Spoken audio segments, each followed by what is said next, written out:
निराश झाल्यानंतर senior police inspector लोकसाहेब यांनी महिलांशी समजून घालण्याचा प्रयत्न केला.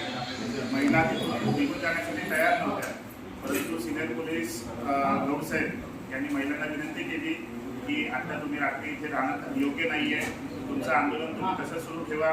उद्या तुमची मी पोलीस उपायुक्त श्री अतुल झेंडे साहेब यांची भेट करून देईन आणि त्यांच्या विनंतीला मान देऊन काल संध्याकाळी महिला इथून निघून गेल्या.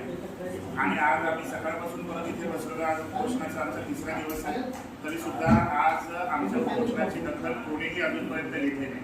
मी सकाळपासून 2 वेळा लोकसाहेबांना फोन केलेला आहे, पण त्यांनी माझा फोन रिसिव्ह केलेला नाही आहे. आज DCP साहेबांशी आमची भेट होणार होती दुपारी 12:30 वाजता. आता संध्याकाळचे 6 वाजत आलेले आहे, परंतु अजूनही आम्हाला कुठल्याही प्रकारचा प्रतिसाद दिला जात नाही आहे. प्रशासनाच्या बाबतीमध्ये आम्ही आज महापालिकेने थोडी का होईना, अंशतः का होईना आमची दखल घेतलेली आहे, परंतु पोलीस अधिकाऱ्यांनी आमच्या मागणीला आणि आमचे जे बिल्डर आहेत त्यांनी अतिशय दुर्लक्ष केलेलं आहे. त्यामुळे आम्ही रहिवासी अतिशय नाराज आहोत. उद्या रविवार आहे, उद्या आमचा आंदोलनाचा 4था दिवस आहे आणि जर सोमवारपर्यंत आमच्या ह्या मागण्या मान्य झाल्या नाहीत, आमच्या हक्काच्या मागण्या जर प्रशासनाने, पोलिसांनी आणि बिल्डरने पूर्ण केल्या नाहीत, तर सोमवारी 5व्या दिवशीपासून आम्ही सकाळी आमरण उपोषणाचा निर्णय घेतलेला आहे.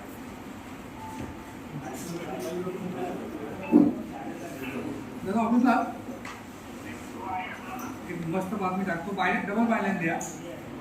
अमजद आणि पालघर सरांनी बोलतोय, ठीक आहे.